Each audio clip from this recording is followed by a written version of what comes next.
Hi friends, welcome to films to fashion. இன்றைக்கி கவிஸ் குக்கிங்கில் நெத்திலி மீன் வறுவல் தான் செய்ய போகிறேன். ஸோ ஒரு நெத்திலி மீன் வந்து ஒரு 1/2 கிலோ போல் வாங்கினேன். ஏன்னா அவ்வளோத்தையும் ஆய முடியாது அப்படின்னு சொல்லிட்டு, ஸ்கூல் டேஸாக இருக்குன்னு சொல்லிட்டு. ஸோ நெத்திலி மீனை வாங்கி அதை வந்து ஆயணும்.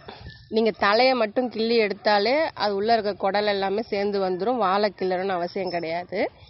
சில பேர் என்ன பண்ணுவாங்க, தலையோடு சேர்த்து போடுவாங்க. அது உங்களுக்கு அந்த கவுள் வாடையை இன்னும் கொஞ்சம் அதிகமாக்கும். ஸோ அதனால் நான் அதை பண்ண மாட்டேன். அதனால் நான் வந்து தலையை வந்து கிள்ளி எடுத்துட்டு தான் நான் இதை சமைக்கவே ஆரம்பிப்பேன்.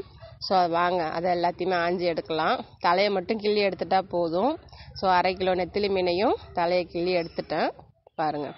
இப்போ இதை நம்ம இன்னும் கொஞ்சம் சுத்தப்படுத்தணும். அதுக்கு 1 ஸ்பூன் மஞ்சத்தூள், கொஞ்சோண்டு கல் உப்பு, ஒரு எலுமிச்சம்பழம் புழிஞ்சு ஊற்றி நல்லா குலுக்குனீங்க அப்படின்னா உங்களுக்கு அந்த கவுள் வாடை சுத்தமாக இருக்கவே இருக்காதுங்க.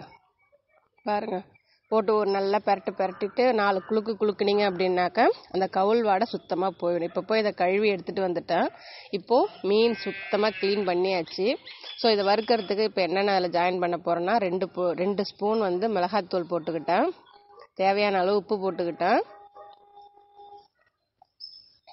அடுத்து ஒரு பிஞ்ச் மஞ்சப்பொடி, ஒரு கொத்து கருவேப்பிலை.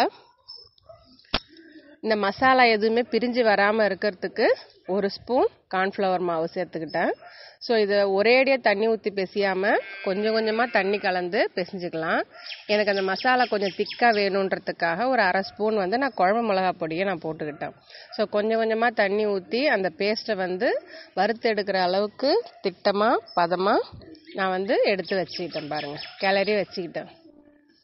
ஸோ கிளறி நீங்கள் ஊற வச்சும் போடலாம், இல்லை அப்படியேவும் போடலாம். அது உங்கள் விருப்பம். அது எனக்கு உப்பு கொஞ்சம் கம்மியாக இருந்ததுனால கடைசியாக கொஞ்சோண்டு இன்னும் கொஞ்சம் உப்பு சேர்த்து திரும்பவும் கிளறி விடுறேன்.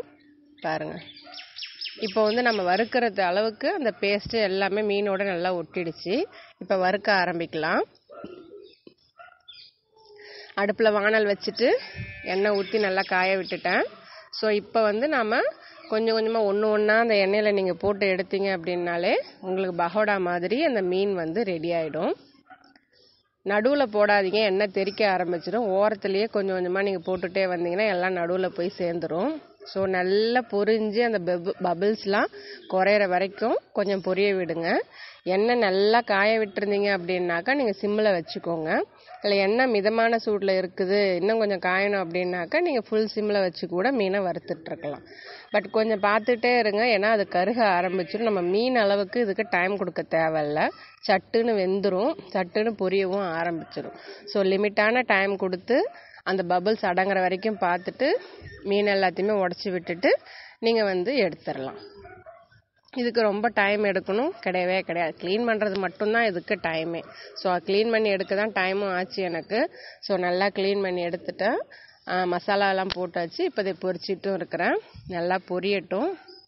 ஸோ ஒரு ஈடாவது பொரித்து காட்டணும் அப்படின்றதுக்காகத்தான் அந்த ஒரு ஈடு பொரிச்சதை மட்டும் நான் ஃபுல்லாக காட்டிகிட்ருக்கிறேன் நான். பாருங்கள், இப்போ நல்லா அந்த பபிள்ஸ்லாம் குறைய ஆரம்பிச்சிருச்சு. இந்த ஸ்டேஜில் நம்ம மீனை எடுக்க ஆரம்பிச்சிடலாம்.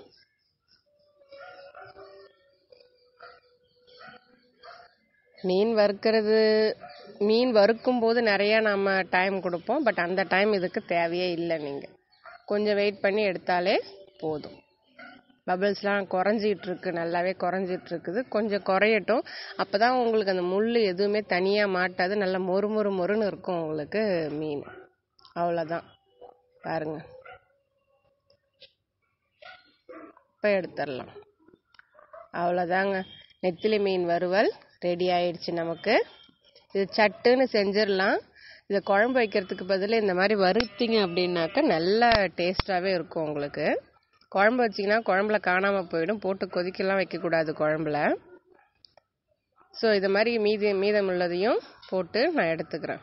1/2 கிலோ மீன் எனக்கு 3 ஈடு அளவுக்கு வந்துச்சு. நான் போட்டு எடுத்துக்கிட்டேன். ஸோ நமக்கு நெத்திலி மீன் வறுவல் ரெடி ஆயிடுச்சு. ஸோ என்னுடைய நெத்திலி மீன் வறுவல் எப்படி இருந்தது அப்படின்னு எனக்கு கமெண்ட் பண்ணுங்கள். நீங்கள் எப்படி செய்வீங்கன்னு எனக்கு சொல்லுங்கள். அண்ட் தேங்க்ஸ் ஃபார் வாட்சிங்.